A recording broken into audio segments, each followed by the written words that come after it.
Hey, good morning, everybody. It is Monday, and we are here yet again with our Monday morning motivation. Um, I just wanted to come on and have a quick conversation with you guys this morning. It's going to be quick because I'm on my way to work. But I just wanted to have a quick conversation about something. And the quick conversation goes like this: when you were growing up, what was that thing that your parents said, hey, don't do that. They didn't really give you a good reason, but they would tell you,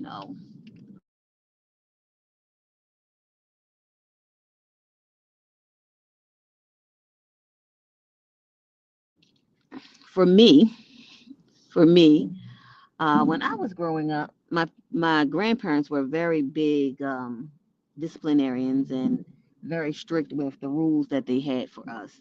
And so they would tell us different things about who we could be around, who we couldn't be around. They didn't really give us a lot of, they didn't give us a lot of explanation. That's the word I'm looking for. They didn't give us a lot of explanation. They just said, no, we don't want you around these people. No, we don't want you around those people. No, you can't go here. No, you can't go there.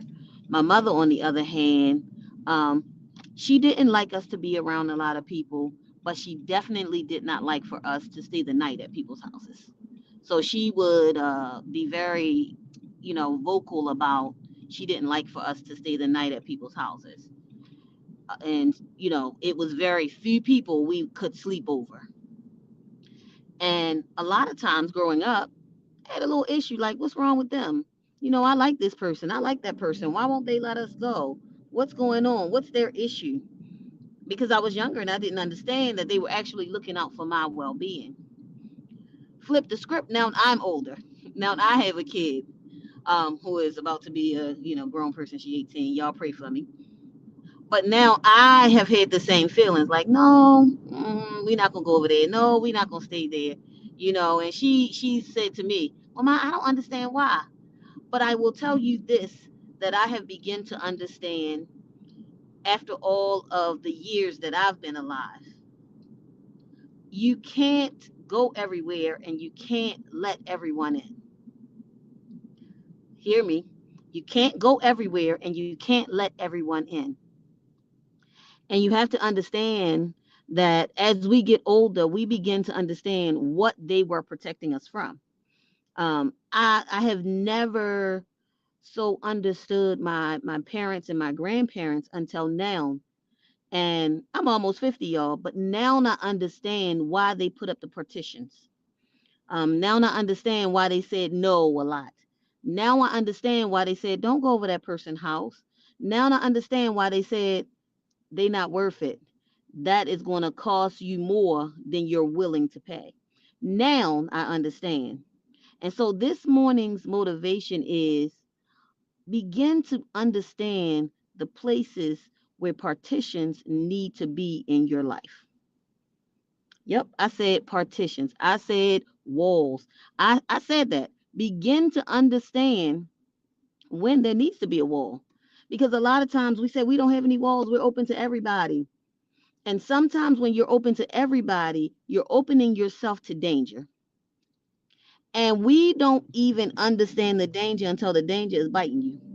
And you see it biting you and you go, how did I get here? And then it comes back to your remembrance that that was one of the dangers they were telling me about growing up.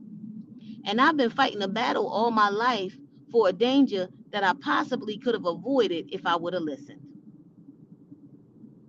For a danger that I possibly could have avoided if I opened my eyes. For a danger that I possibly could have avoided if I wasn't so needy to have this space that I needed someone in this space that I never needed. Now, that's a big one because sometimes we think we need people in our lives that we never need. And so now, at just about 50, I have a criteria. Why are you here? And for myself, why do I want you here? Because we have so many people that we give our energy to, that we give our peace to, that we give our lives to, that don't add anything to us. We find ourselves pouring more than we're gaining. And what happens when the cup is empty? What happens when you're on empty? right? You really have to begin to look at this thing, because your power a lot of times rests in your peace. And if you allow people who siphon, because that's what they're doing, they siphon off you the energy that's needed for them to feel validated. Hear me when I say this. They siphon off you the energy that's needed for them to feel validated. Who's siphoning your energy today? Who's disturbing your peace? And look, this is the thing. When you remove yourself, you'll see they still try to connect through different ways. When you see that you've removed yourself and they're still trying to connect and they never poured anything, cut it completely. Don't allow people to siphon your peace. Don't allow people to siphon your energy. Don't allow people to feed off of you so that they can get full. And don't get me wrong, I'm not talking about this spiritual thing, because spiritual, if you're a minister, there are times that you have to pour and you're going to run into these people. But I'm talking about your personal life, because your personal life is where these people begin to sneak in, to get through the cracks. And they somehow, because a lot of us have our needy spaces because we want to be accepted, and they can pick up on your neediness and understand that you, even in your neediness, have more than they have going on. And so, even though a lot of times they look like they got it going, they don't. They need your energy to support their invalidness. Because they feel invalid, your energy helps them to feel valid. Your input helps them to feel like they are who they are. Your input pushes them to feel great. And it's all about the feeling, it's not about who they actually are.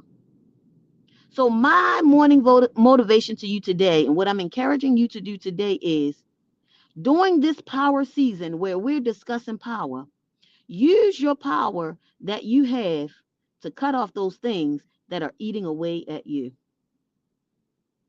Your parents might have told you about it growing up. Don't do this. Don't talk to that person. Don't be with these people. Don't go to that place. And you just had to find out. But you're old enough today to make the decision to cut off that thing that is siphoning away your energy, that is siphoning away your peace, and take control over that portion. Pull it back in. I wrote a post this morning, and the post was about, let's do an exercise of positivity. Say, Lydia, this message might seem a little negative. It's actually not. It's very positive, because the exercise in positivity is how you cut things off so that you can grow. For a plant to grow, it has to be pruned. And sometimes you get dark leaves, and sometimes you get black leaves, and sometimes you see the leaf splitting, and you have to cut that off to save the rest of the plant.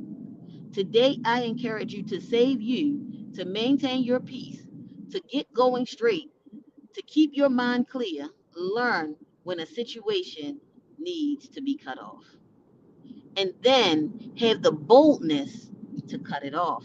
Because sometimes we don't have the boldness to cut it off, we don't have the boldness to shut it down. But I encourage you to reclaim your power. Take that boldness that's within you, because it is there.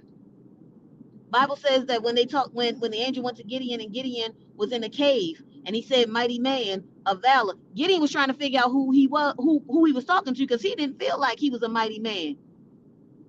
Understand, you may be in the cave, you may be hiding out, but within you there is a boldness. There is a boldness. And in this season, as we're talking about power, tap into that boldness. Tap in to that boldness. Look at those things that's been siphoning your energy, that's been siphoning your peace. And I encourage you, cut it off so you can live.